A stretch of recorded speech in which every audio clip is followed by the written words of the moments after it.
Você consegue imaginar um mundo sem dor, sem lágrimas e sem fim? No estudo de hoje, nós vamos entender por que o sábado é o lembrete semanal de que o descanso eterno prometido por Deus logo vai ser uma realidade. É agora, programa Escola Bíblica.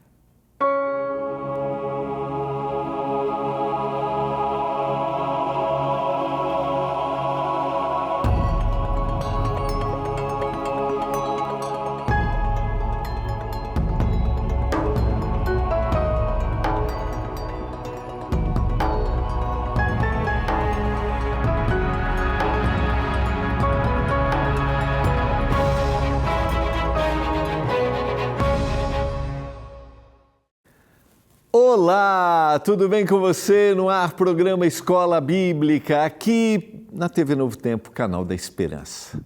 Chegamos ao final de mais uma temporada, estamos chegando ao final de mais um mês, indo para o último mês do ano.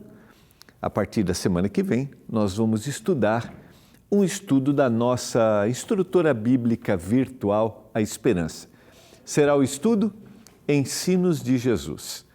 Como o mês de dezembro é um mês significativo, vamos relembrar, ainda que não foi nessa data, a criação dessa história do nascimento de Jesus em dezembro não está ligado originalmente ao cristianismo primitivo, mas é significativo. Então nós vamos falar sobre os ensinos de Jesus e teremos uma semana especial no mês de dezembro também, para falarmos sobre esse verdadeiro significado que essa data tem, que é a salvação em Jesus Cristo. Mas hoje é o nosso último momento e vou dizer para você de coração que estudar com você esta temporada sobre o sábado, particularmente para mim foi especial.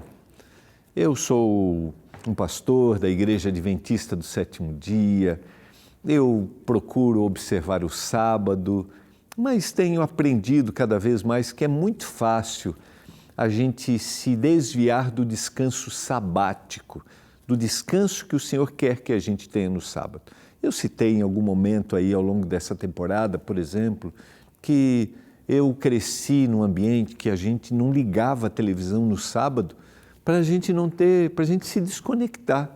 E hoje, infelizmente, a gente tem acesso ao que acontece na palma da nossa mão e de alguma forma a gente facilmente se afasta desse descanso sabático que tem um significado não só de se desligar, não só de parar, mas da gente visualizar a eternidade.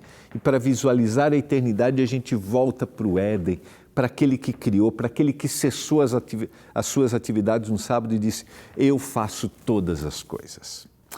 E eu quero te dizer, independentemente do que você acredita, do dia que você se guarda, peça a sua revista Esperança.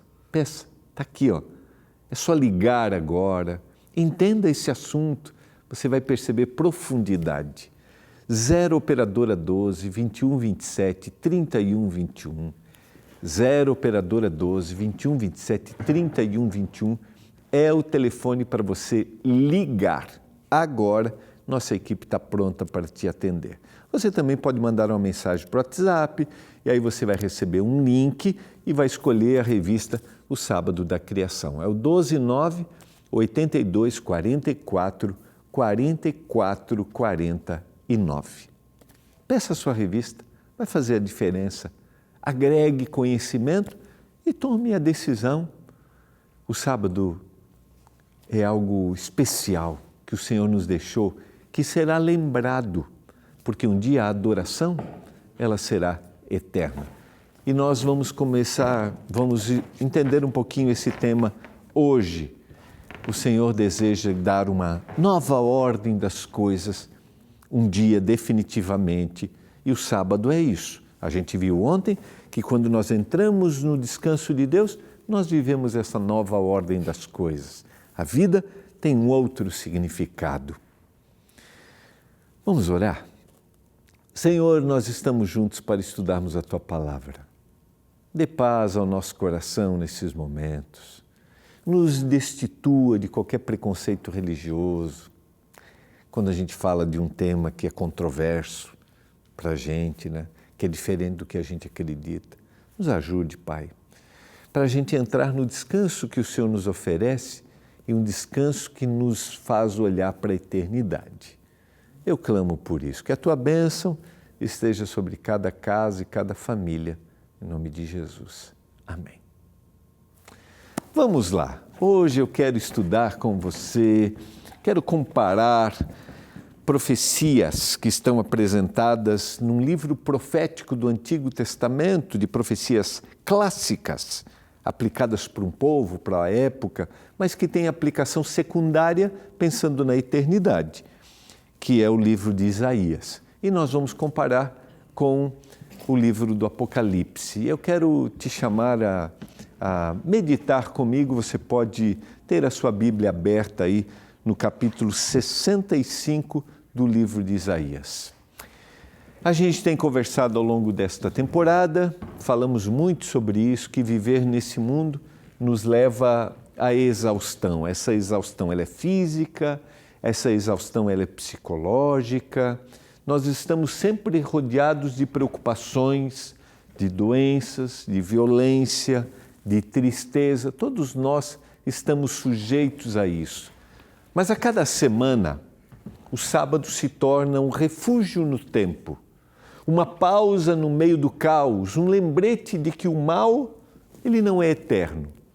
E esse lembrete é a semana da criação, o sábado que estava ali como memorial de recordação, o memorial de que um dia as coisas ruins vão acabar e o Éden será restaurado. Esse refúgio, essa pausa no meio do caos, também depende da nossa decisão de fazermos isso, de como eu vou me portar nesse dia, de como eu vou desfrutar desse dia. Por isso, tem a ver com a minha decisão. Esforcemo-nos, diz o autor do livro de Hebreus, esforcemo-nos para entrar no descanso que o Senhor me oferece, tanto de aceitarmos a Cristo como Senhor da vida, quanto no descanso sabático da forma como devemos viver. Eu já mencionei aqui que é desafiador para a gente, porque nós temos a ligação hoje com o cotidiano na palma da mão, num celular, que às vezes pode estar dentro da igreja com a gente. E eu vou te dizer, muitas vezes como pastor, eu estou falando e aí tem alguém, né, falando pode ser num culto durante a semana ou num sábado, e tem alguém com um celular, por exemplo, na mão. Eu não sei se ele está lendo a Bíblia, né? Se estiver lendo, que bênção, né? Ou se não está lendo a Bíblia num culto. Então, a gente pode se desconectar e continuar conectado com esse caos e viajar através de um aparelho na palma da mão, né? Então, essa é uma decisão que eu faço. Eu estou dizendo que essa ferramenta que é útil, ela pode se tornar um obstáculo neste refúgio que o Senhor propõe para a gente. O profeta Isaías apresenta uma das visões mais belas de toda a Escritura. Ele descreve uma realidade restaurada, livre do mal, da injustiça e da morte. E ele faz isso dentro de um contexto que ele apresentava primariamente ao povo de Israel, que eles passariam por momentos de cativeiro, tanto as 10 tribos do norte, quanto as 2 tribos do sul, Israel e Judá. Eles passariam os assírios e depois Babilônia. Mas ele apresenta no final do seu capítulo, do seu livro, a restauração, o que aconteceria com esse povo. A restauração, aquilo que o Senhor desejaria dar para esse povo, uma nova ordem das coisas. Primariamente, o texto está se referindo a uma nova ordem das coisas na restauração, no final do cativeiro. Mas esse texto se aplica ao que vai acontecer no final dos tempos. Então é importante que quando a gente lê o texto, a gente percebe que a profecia tem uma aplicação primária para aquele povo e tem uma aplicação secundária. E a compreensão correta disso nos faz levar à interpretação correta do texto. Vamos lá. E você vai entender agora quando a gente ler alguns desses versos. Eu vou ler a partir do verso 17. Pois eis que eu crio novos céus e nova terra. Essa expressão significa nova ordem das coisas. Quando a gente vai no mesmo livro, o profeta fala sobre a mudança de vida, por exemplo, lá no capítulo 43, não vos lembreis das coisas passadas, verso 18 e 19, nem considereis as antigas, eis que faço coisa nova. Está saindo à luz, porventura? Não, vocês não percebem? Então, o Senhor está falando aqui sobre a libertação do jugo da Babilônia. Então, é a criação, um novo cenário. Não haverá lembrança das coisas passadas. Veja como a linguagem se assemelha. Jamais haverá memória delas. Ou seja, essa nova vida fez com que ele esquecesse o sofrimento do jugo. É isso que ele está dizendo. Não é uma amnésia, né, das consequências do mal. Não é sobre isso. Mas é assim, foi tão ruim, agora não quero mais lembrar dessas coisas. Eu quero viver esse novo momento. Exultem e alegrem-se para sempre no que eu crio. A ação divina de criar um novo ambiente é tão significativo quanto o ter criado a terra. Porque eis que crio para Jerusalém alegria e para o seu povo exultação. Eu me alegrarei por causa de Jerusalém e exultarei no meu povo, e nunca mais se ouvirá nela nem voz de choro e nem de clamor. Porque o Senhor desejava dar um novo momento para eles. Aqui você aplica a eternidade, porque enquanto eles estivessem aqui, enquanto eles vivessem na terra, haveria tristeza. Mas entende como essa é uma expressão dizendo assim, haverá alegria. Eu não quero que vocês vivam mais um ambiente de opressão, o jugo que vocês tiveram, foram escravos. Não, agora haverá alegria. Alegria eterna somente naquilo que o Senhor preparou. Não haverá mais nela criança que viva somente alguns dias, nem velho que não complete os seus dias. Porque morrer aos 100 anos será morrer ainda jovem, e quem pecar só aos 100 anos será amaldiçoado. Na realidade, o texto não está falando sobre imortalidade. O texto está falando sobre longevidade. É isso que o texto está enfatizando, porque a imortalidade, ela será condicional só quando o Senhor voltar.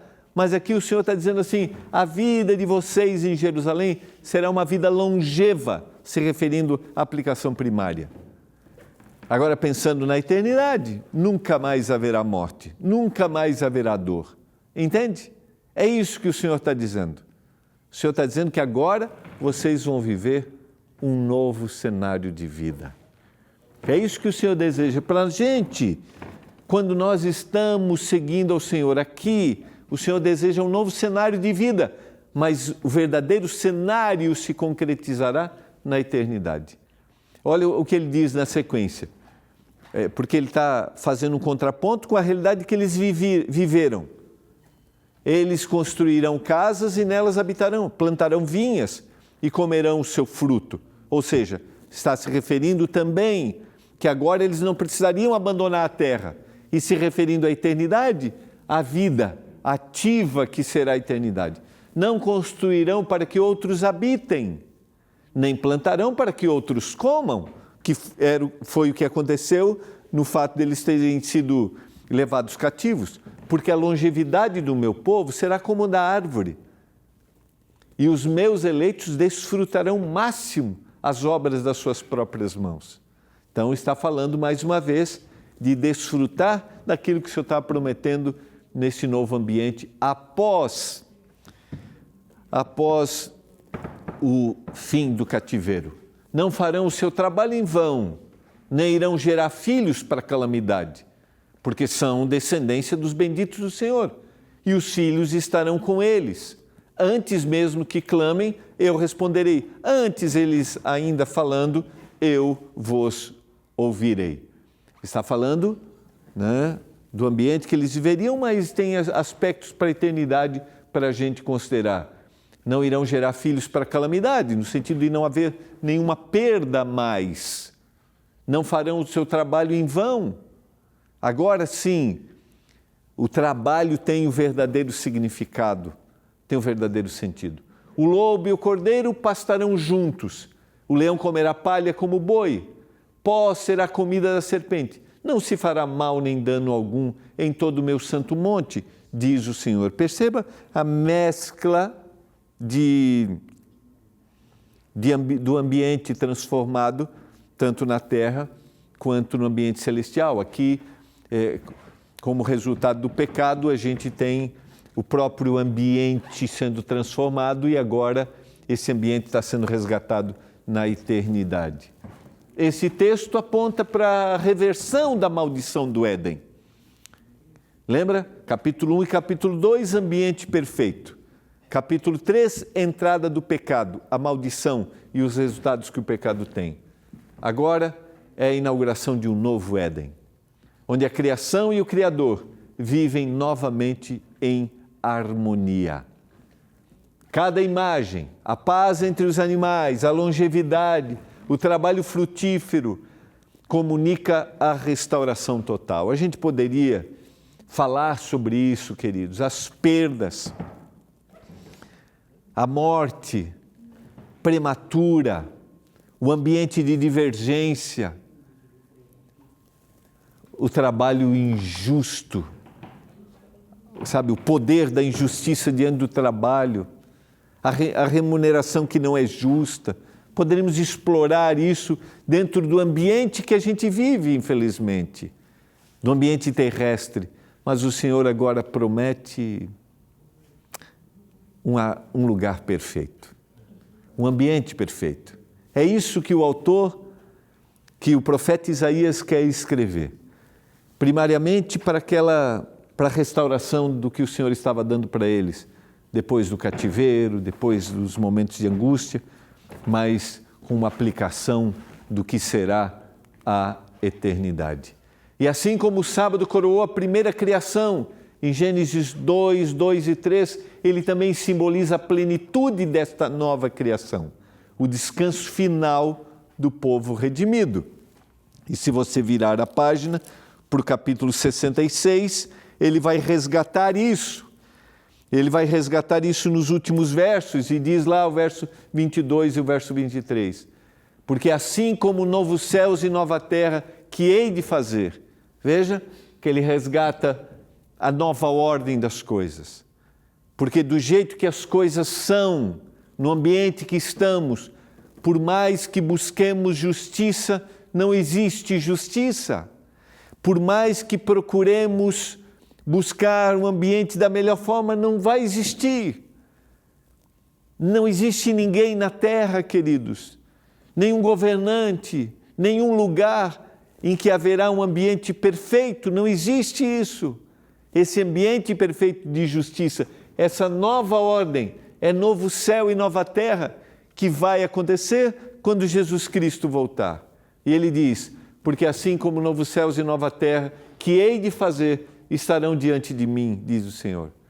Assim também estão diante de mim a posteridade e o nome de vocês.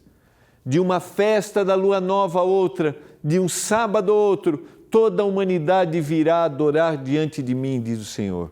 O que o texto quer dizer? Ele quer dizer que a adoração ao Senhor será perpétua. Ela vai ter continuidade.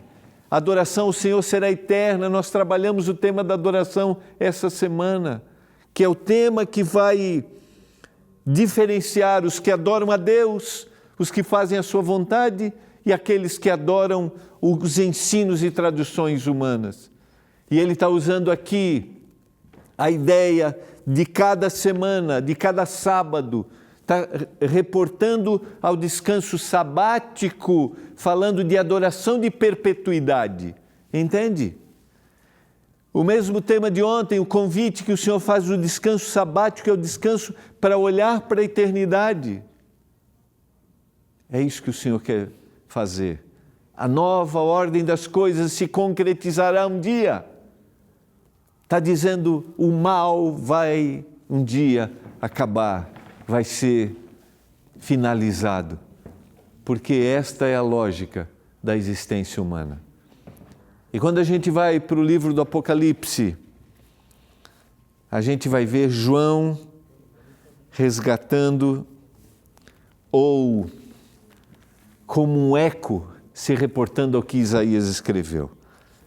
Ecoa, no livro do Apocalipse, as mesmas palavras que Isaías apresentou. Capítulo 21 e o verso 1. Você já me ouviu falar aqui que o capítulo 21 e 22, os dois últimos, é a busca dos dois primeiros, o ambiente perfeito. Vi novo céu e nova terra, pois o primeiro céu e a primeira terra passaram e o mar já não existe, ou seja, não há mais separação. João está na ilha de Patmos, seu povo, a igreja está distante dele. Ele diz, agora não haverá mais essa separação. Vi também a santa cidade, a nova Jerusalém, que descia do céu da parte de Deus, preparada como uma noiva enfeitada para o seu noivo. Eu ouvi uma voz forte que vinha do trono e dizia, eis o tabernáculo de Deus com os seres humanos. Deus habitará com eles. Eles serão povos de Deus. E Deus mesmo estará com eles e será o Deus deles. Não há mais essa separação da comunidade de crentes, da comunidade das pessoas que se uniram. Pessoas agora que se encontraram, pessoas que de todos os povos e todas as nações agora adoram verdadeiramente ao Senhor. Porque não há no texto bíblico uma escolha étnica, não há uma supremacia de raça, não há. A mensagem de salvação é para todos os povos. Isaías vai dizer isso no capítulo 65, que o Senhor ouviu aqueles que aparentemente nem buscavam, nem queriam ouvi-lo, e o Senhor diz, eis-me aqui, e esses aceitaram. É o que o texto vai te dizer, são os gentios que aceitam o Senhor. Agora não há separação, o Senhor é Deus de um só povo. Não esqueçamos disso. O Senhor é Deus de um só povo. Ele lhes enxugará dos olhos toda lágrima, já não existirá mais morte, não haverá luto, nem pranto e nem dor, porque as primeiras coisas passaram. Vejam aqui o fim da dor e do sofrimento. O fim da morte, o fim do luto, do pranto. E talvez eu estou falando para você que há muito tempo tem vivido a dor. Eu estou falando para você que há muito tempo tem vivido a morte, o pranto, as lágrimas, essa dor que não termina, parece, né? Que tem seus altos e baixos. O Senhor está com você nisso, mas Ele está dizendo que um dia isso vai acabar. E aquele que estava sentado no trono disse, eis que eu faço nova todas as coisas. Vejam o eco de Isaías aqui. E acrescentou, escreva, porque essas palavras, elas são fiéis e verdadeiras. Você pode acreditar aquilo que o Senhor falou. Aquilo que o Senhor falou vai acontecer. Nós não precisamos duvidar. Não sejamos incrédulos, tenhamos a certeza de que aquilo que foi apresentado pelo profeta Isaías e apresentado pelo profeta João vão se concretizar. João contempla o clímax da história, a redenção alcança a sua plenitude. Não existirá mais morte, não haverá luto, nem pranto e nem dor, porque as primeiras coisas passaram. O Criador vai voltar e habitar com as suas criaturas. O mesmo propósito do Éden agora está restaurada. Está restaurado aquilo que o Senhor desejou.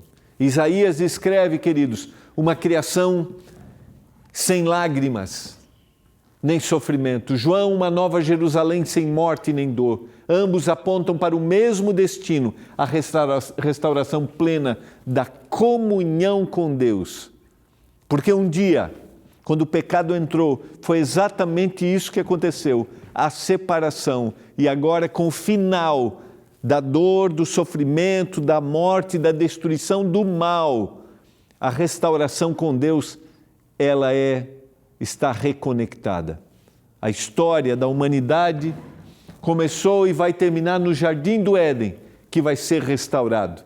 O sábado é o elo de ligação entre esses dois jardins, conectando a criação, conectando a redenção, conectando a eternidade, porque o sábado me lembra disso. O sábado me lembra do que era e o sábado me lembra do que será. O sábado me lembra do ambiente perfeito, de Deus ali, a presença do Senhor. E o sábado me lembra que um dia o Senhor estará definitivamente com o seu povo.